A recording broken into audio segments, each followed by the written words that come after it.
Commissions का पैसा जो है, वो जो चोरी का पैसा था वो उन 14 अकाउंट्स के अंदर जमा करवाते रहे। 17,000 ट्रांजैक्शंस जो हैं वो पकड़ी गई। और उसमें से एक ऐसा करैक्टर भी सामने आता है जिसका नाम मकसूद चपड़ासी है। वो मकसूद चपड़ासी जो रमज़ान शुगर मिल के अंदर एक पीएन का कारोबार करते हैं, जो एक पीएन के तौर के ऊपर काम करते हैं, चाय पिलाने वाले के तौर के ऊपर काम करते हैं, जिनकी तनख्वाह 10 से 15 हज़ार रुपये के दरमियान थी, उनके अकाउंट के अंदर 4 अरब रुपया आ जाता है। 4 अरब रुपया 10,000 रुपये तनख्वाह माहवार के ऊपर काम करने वाले मकसूद चपड़ासी के अकाउंट के अंदर आ जाता है। तो यहाँ पर एक बुनियादी सवाल सामने उठता है कि इस किस्म के मकसूद चपड़ासी जैसे 14 मुलाजमीन और हैं जिसके अकाउंट में, किसी के अकाउंट में 50 करोड़ डाले इन्होंने, किसी के अकाउंट में 1 अरब डाला, किसी के अकाउंट में 2 अरब डाले। एक शख्स तो अल्लाह को प्यारा हो गया 2016 के अंदर, लेकिन ये उस शख्स का जो दुनिया से चला गया उसका अकाउंट भी 2017 तक जो है वो इस्तेमाल करते रहे, क्योंकि लूटी हुई दौलत के ऊपर इन्होंने पर्दा डालना था। लेकिन अल्लाह अल हक है, वो पर्दा इनका उठा जब ये ट्रांजैक्शंस जो हैं वो सामने आई। अब अदालत के अंदर FIA ने चालान जमा करवा दिया।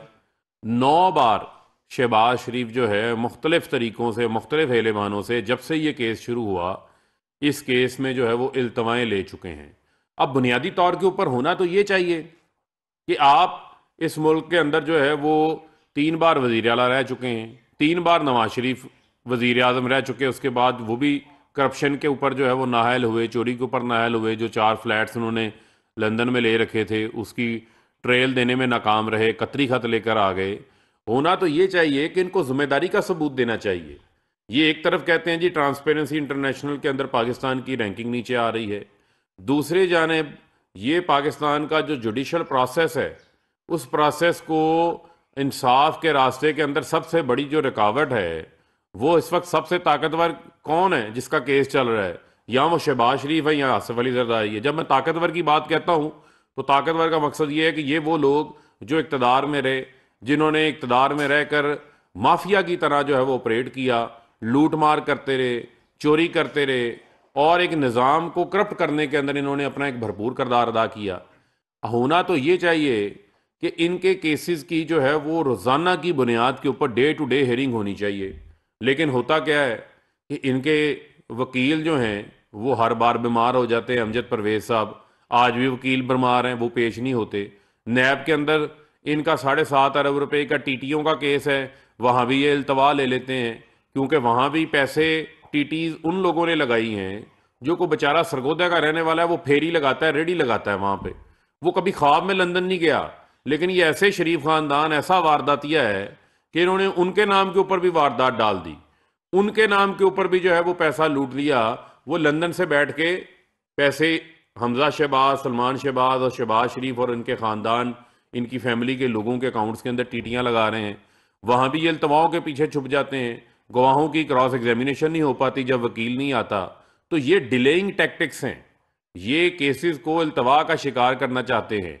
एक तरफ ट्रांसपेरेंसी इंटरनेशनल का के ऊपर मगरमच्छ के आंसू बहाएंगे, दूसरी जानब जब वो कहते हैं कि अदालती इंसाफ बेहतर होना चाहिए, तो उसमें सबसे बड़ी रुकावट तो शहबाज शरीफ के केसेस हैं।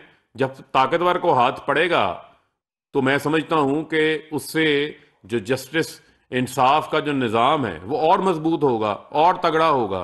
इन्होंने कहते हैं कि धेले की करप्शन नहीं की तो क्यों इल्तवाएं लेते हैं? 6 किस्म की दरखास्तें इन्होंने जो है वो दायर कर दी पिछली हेयरिंग के अंदर, ताकि केस को डिले किया जाए। 18 फरवरी को फर्द जुर्म आयद होनी थी, आज 28 मार्च को दोबारा तारीख थी, आज फिर फर्द जुर्म आयद होनी थी। आज जो है वो आजम नज़ीर तारड़ साहब ने भी कोई एक्सक्यूज़ पेश कर दिया, अमजद परवेज़ जो है वो वहाँ पर आ नहीं रहे।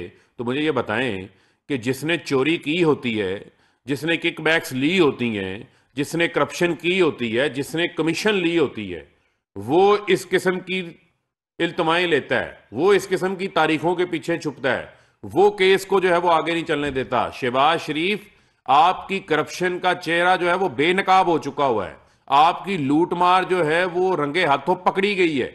अब मजीद जो है वो एक धेले की करप्शन ना करने का जो है वो ढोंग मचाना छोड़ें और FIA की अदालत के सामने पेश हों। ये जो आज FIA ने पटिशन दायर की है अदालत के सामने, डे टू डे हेयरिंग के हवाले से, उसके अंदर उन्होंने तमाम हवाला जात इनके बयान कर दिए हैं, तमाम इनके काले करतूत बयान कर दिए हैं कि जिस किस्म की ये वारदातियाँ हैं, जिस किस्म का ये माफिया है, इसको सिसिलियन माफिया गॉडफादर ठीक कहा था, क्योंकि ये वो ऐसे हरबे इख्तियार करते हैं जिन हरबों से ये डिलेइंग टैक्टिक्स करना चाहते हैं, जिनसे ये तारीखों के पीछे छुपना चाहते हैं, ये अदालतों के सामने पेश होने से कतराते हैं। चोरी नहीं की तो डे टू डे हेयरिंग करवाए ना, लाएं अपने सबूत।